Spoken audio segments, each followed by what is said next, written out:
Hi, and welcome to episode 2 of the Blockers podcast. I'm Katie Parks. And I'm Bryce Cabledew. And today we're going to be talking a little bit more just about ourselves and some stories and basically how we got into our respective sports. So, Bryce, do you want to go first? Yeah, sure. Right now I play football. Growing up, I did all different kinds of sports. I started out with baseball, played a little bit of soccer. I think I started playing football about third grade, like that, and basketball. And I played quarterback actually all the way up until like freshman year, I think. You were a quarterback? Yeah. I didn't know that. Yeah, I was a quarterback. What happened? My sophomore year, I didn't play. Oh. I didn't play football. And so I stopped that. I kind of had a basketball coach that he kind of tricked me into not playing football anymore. He was just like, no, Bryce, like, you're not even a football player. You don't need to play football. Just things like that. And he was like, you know what, like, if you don't play football, you'll be a starter next year. Stuff like that. And so I didn't play football, and I played basketball only that year. And then I ended up hating that coach. I didn't like him at all. I did start, however, so that was nice. In basketball? Yeah, in basketball. Not football, because I didn't play. Yeah. And so, we had a really bad season. I think we were like 8-8 in the very beginning of the season, and then we lost every single game after that when we went to district. Dang. Yeah, so... yeah, that happened, and then after I was like, you know what? No, I'm gonna go play football too. And so you continue playing both? Yeah. Well, I actually left out of detail. I did track right after basketball season. Okay. Just because I thought it'd be cool or something like that, and I hadn't done track since. I didn't do track. I guess I did track all the way from 7th grade until I guess just 8th grade because I didn't do it in 9th grade. Yeah. So just 7th and 8th grade. And then, so I went back to it and I just did throwing. Back whenever I was younger, I was a little bit skinnier and I could run a little bit longer. Sophomore year, I didn't do anything like that. I just threw disc and jab and shot put, actually. So they did that. The football coach, the offensive line coach, was the throwing coach. So we built a relationship there, and so that's whenever I started playing football. Actually, it wasn't even a tackle or that I am now. I played tight end for the entire summer. Oh. And so I was playing tight end. Hands. No, that's the reason I had to move to a line. Couldn't catch the ball, your butterfingers? No, not really. Every single one of our offensive linemen got hurt, and so they just needed someone else. So I ended up going to play tackle, but it worked out for the best. Yeah. I wasn't that good at tight end, but I guess whenever I started playing tackle, it was pretty rough, actually. My very first game playing tackle. You didn't know what you were doing? In high school, I had no clue. I had been playing it for like 1 week. I think I gave up like 6 sacks. The very first game. Did your quarterback it on you? I'd be like, bro, block.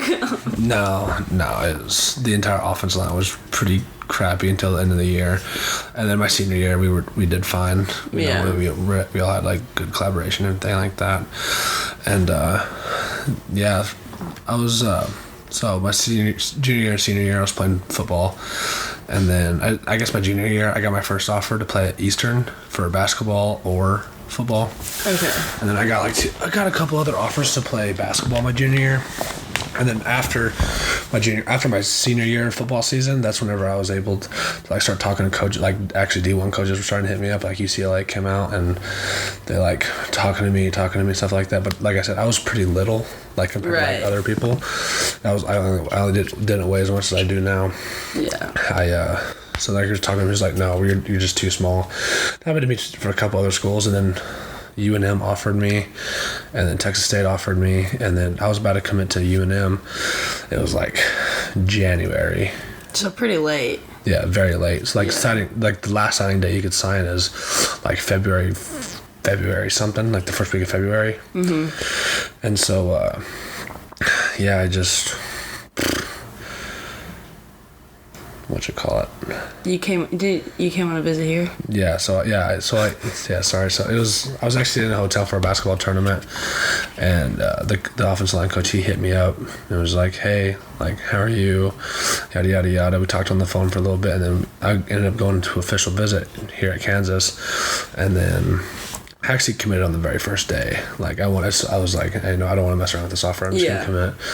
So yeah, and then I was gonna do track my senior year as well, because like I said, I was doing basketball. So I finished out the basketball season, and the very last game is whenever they shut everything down in New Mexico because of COVID. Yeah. So I didn't get to do my senior season for track, but. Dang. So I'll like get into like my recruiting process and stuff, but so football is definitely a lot different than really any other sports when it comes to recruiting, right? Because it's like there's no club, it's all high school. Yeah. So like, how does that? Because you were getting recruited for basketball and football, so like, what were the big differences to you? I mean, basketball was more just like I kind of got lucky. I played AAU growing all the way up. Yeah. And so like that's kind of how like you kind of get noticed from college coaches, I guess. That I don't really know if they watch a whole lot of film. Like for that, like football, what we do is you all these high school football players, you have tape on Huddle. Yeah. And so you'll go and you like make your own highlight tape, and then you'll post it on Twitter, and you try and follow a whole bunch of different coaches, and you just hope that they see your video. Yeah. And so that's kind of how football works. You're just kind of hoping that a coach will see your video, your highlight tape, and then give you a call. Right. But for basketball, it was more just like me going to camps and stuff like that, and then coaches talking to me after the game, being like, "Hey, give me your phone number," and stuff like that. We could set up a time to call. Yeah. And then after that, it was they're just like giving me an offer or something like that. Fun. Yeah. So it was like getting recruited for you. So, I guess there's definitely a lot different for volleyball. I think volleyball is probably a lot similar to basketball. And it's like it's all about your club stuff. Yeah, they're interested in your high school like film and stuff, but they really want to. That's where they come watch you. Is like you're in qualifiers like every weekend for like 2.5 months in different states, and they come and watch you, and you're emailing them your Huddle highlights and like your schedules and stuff. And then, but like what they really watch is like your demeanor on a court.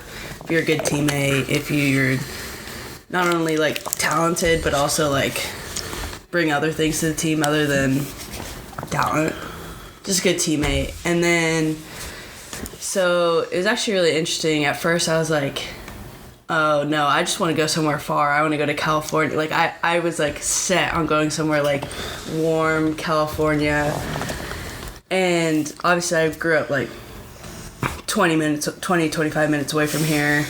I know I've grown up a Jayhawk, and I was like, no, I just don't see myself going there. But I obviously had not done, this was like my freshman or sophomore or junior year of high school, and I had not done much research. And then finally, Jack, my older brother, went and committed here for football, and I realized how like nice it was, like, and I didn't realize like how close our family really was until he left, and I was like, oh, like maybe I do want to like stay home. And like at that point, like it's kind of bad for all recruits to say this, but it's like you kind of just want this like one thing in your head. So at that point I was like, I just want to be a Jayhawk. So like all my club coaches were actually like pretty beneficial. Like they're the reasons why I'm like here, and they were communicating with all the coaches. And Billy, who's the assistant coach, he also coaches at Power, which is like the club I was at. And like within a week I came on a visit, and he was like, yeah, like we want you here. And I was like, okay, like I have another visit coming up like before nationals, and this is all in the summer. And then I was finally like, this is when you think about it, this is kind of like messed up, but like 2-3 days before the visit I was like, I'm like not interested in going to this place at all. Like I just want to go to KU. So I called Billy first, and I was like, I really want to commit, but I feel like it's messed up that I'm going on this like visit. And he's like, well, just go, or just call. I would call him, and if your heart is like, if you're gonna commit, like I would just not even like waste their time and money, blah blah blah. So I was like, all right. And so I hung up the phone. Then I called the coach that I was gonna go visit, and I was like, look, like I really appreciate the opportunity, blah blah blah, but my heart said I'm staying home. and like I wish the best for you and your team, blah blah blah. And then I committed like an hour later, and it was funny because my dad was golfing, and then he was like, and then one of his friends he was golfing with was like, oh, congrats, your daughter committed KU, and he didn't even know. He's like, oh, cool. So that was pretty funny. Do you have any like interesting stories or like funny stories about playing football, or either in college or in high school? No? I don't know. What's probably one of the most memorable ones then? Would it be the Liberty Bowl? That was pretty fun. No. I'd probably say, well, I mean, obviously the Liberty Bowl was really cool. We went so many overtimes. But I think probably the most like memorable part was whenever we beat Texas, whenever we went 2-9 yeah, season. I forgot about that. I don't know how I did. It was pretty. I mean, Texas Stadium is really cool. It's like walking onto the field and seeing that many people out in the stands. It's like unreal. It's like, you know, they're hundreds of feet away from you, and yeah, but like, and it's loud. That's what I was saying. Like they're hundreds of feet away from you, but like the way the stadium is built is really, really loud. You know, they're just like right on top of you, so you can't hardly hear anything. Another stadium that's actually really, really loud is Baylor's. Really? Yeah, it's weird because like their stadium, it's not very. It's not like there's not many people in there. Like even our stadium has like more capacity for people. Oh really? Yeah, but just like the way it's built, where the band is at, like you can't hear nothing on that entire. It's the weirdest thing. But you know, playing at Baylor, their student section is actually probably one of the worst. Student section, we had a guy like rude. Yeah, rude. Like I think my freshman year, we had a guy, Jack Warner. And the entire student section was just shouting, "Wiener!" Wiener. Dang. I mean, I feel like that's. You think that's bad? Like no. I think that's bad too. But I also think like you expect that in any like. That's just kind of like something I remember. I mean, yeah. You know, you go anywhere. You go to West Virginia, and there's a hillbilly in overalls drinking a Bud Light. That's something I could actually, like, I see it in my brain every single night before I go to sleep. He's just, you know, yelling at us, cussing us out and whatnot. But, you know, do you have any stories, anything like that? In high school, actually. So I played, like, this is my junior year.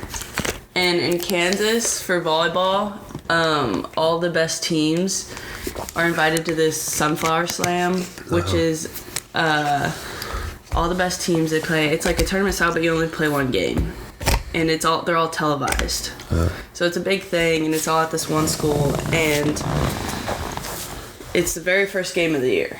And so it was my junior year, and we played probably one of the best games of my career, and we dogged on them. They're like the reigning state champions in 5A.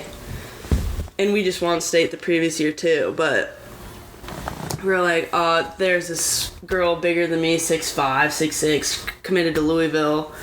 And so we're like, oh, and then the whole time we're just hyped. So we get done, we win the game, and then 2 days later, I'm in the hospital, or actually the next day, I'm in the hospital, and I have to get my appendix removed. It's like the weirdest thing. It was like, one day you could be like so healthy, and the next like nothing. Like, and it was so weird because one of my teammates like spent the night, and the next morning I woke up like pain, like terrible pain. So I go to like our guest room in their bathroom, and I start throwing up because I didn't want her to like hear me throw up in my room. Yeah. And then I like go to my mom's room, and it's like 8 or 9 in the morning, and I'm like, Mom, like you have to kick this girl out somehow, like there's something wrong. And she's like, what? And then I literally couldn't stand up straight. And then the whole process went, she left, she was like, I hope you feel better, blah, blah, blah. And then we go to this hospital that's nearby. And I'm there the whole day. And they're like, we can't figure out what's wrong with her. And my mom's like, because my brother had this too. And he was like, she's like, it's appendicitis. Like, we know it. You just have to run the test. And I couldn't get an ultrasound for some reason. So they ended up doing a CT. And they're pumping me with fluids. And that's what I just kept throwing it up. And then finally, like, they're like, yeah, you have appendicitis. So, but they're like, and I was 17. So if you're under the age of 18 in Kansas, like, hospitals don't really have, like, peds. There's, like, Children's Mercy, which is, like, there's, like, 2 or 3 hospitals in Kansas, and it's just, like, just dedicated to kids. So you have to be transferred there. So I had to go, an ambulance came to pick me up, and it had, like, cartoon, like, giraffes and cows all over it, and there's me, this, like, 6'1" girl getting into this ambulance to take me to Children's Mercy, and they're like, yeah, so we're gonna schedule, like, the surgery tomorrow. And I was like, okay. So I'm waiting. I couldn't sleep. I'm like starving and thirsty, but I can't have anything or I'll throw it up. Yeah. And also you can't have anything past midnight, so when you have surgery and stuff. And then finally they take it out, and I'm like, I've never felt this way before. I'm like still in the hospital. I wake up and I'm still like groggy and like weirded out, and I'm like, I can't, like, I just start crying. I go, I'm still here. Like, why am I still here? Like, why am I not home? And they're like, well, you just had surgery. And I was like, I want my dog. And I literally, like, kept saying it. I was like, I want Pearl. I want Pearl. Like, and I'm crying. And then they're like, Katie, we have some news. And I was like, I literally go, what? Am I dead? And they're like, no, you're alive. Like, look at the monitors. You're alive. And they're like, we have to keep you an extra couple of days because your appendix was, like, leaking. So it was like, if they waited pretty much any longer, it probably would have exploded. And that's like when people can like die because you get like really bad infections. Yeah. So it kept me a couple more days to make sure I didn't have any infections. And like the whole like couple days, I'm like trying to set up these nurses with my brothers, apparently. But it was like, I wasn't even like high off the anesthesia or whatever anymore. I was just like trying to make my like time. And I was like, my brother's single, and this one, like, both of them were single at the time. But it was so funny. And then, like, so the next day, or the day I got home, the next day, they played a game, and obviously I couldn't play the game. So I went, and they gave you, like, some pretty good meds. So I feel, like, high at this volleyball game, like, in this high school. And I'm just sitting there, and everyone's, like, at that point, I was, like, one of the better players on the team. And everyone, like, and it was an away game, so everyone's, like, looking at me. All the parents are, like, oh, like, what's wrong with her? And I'm trying to, like, keep, like, a steady face to make sure I don't look like I'm high. And I'm just, like, nodding, and, like, we ended up losing the game, and everyone's like, oh, like, why didn't you play? And I was like, I got my appendix out 2 days ago. And they're like, what? Like, why are you here? And I was like, gotta support the team. Go Ravens. And then I ended up, like, coming back, like, a week earlier than they told me to. And it was so weird because I have, like, 3 incisions from where it is. Like, it was weird, but I dove in, like, one time and just out of reflex. And I was just like, that's it. My stitches ripped open and they didn't. But I was just like, I should not be diving right now. Yeah, no kidding. It's like the last thing I should be doing. But yeah, I just thought it was like an interesting thing. It's like you can go from having like the best game or like a good time, and then to being ended up in the hospital for a little silly organ that doesn't matter. If you have it, like, it doesn't change me. Like, I don't have to have a different nutrition or anything like because of it. It's just not there anymore. It's like, they said it was like 4 ounces or something. Yeah. Okay. So, I think that's all the time we have left. I really appreciated this talk. Got to learn a bit more about you. Absolutely. Yeah, so next time we'll try to have another guest, but we just really wanted to come on here and just tell you guys a little bit about ourselves. And yeah, do you have anything to add? Nope. Go Hawks. Go Hawks, rock chalk.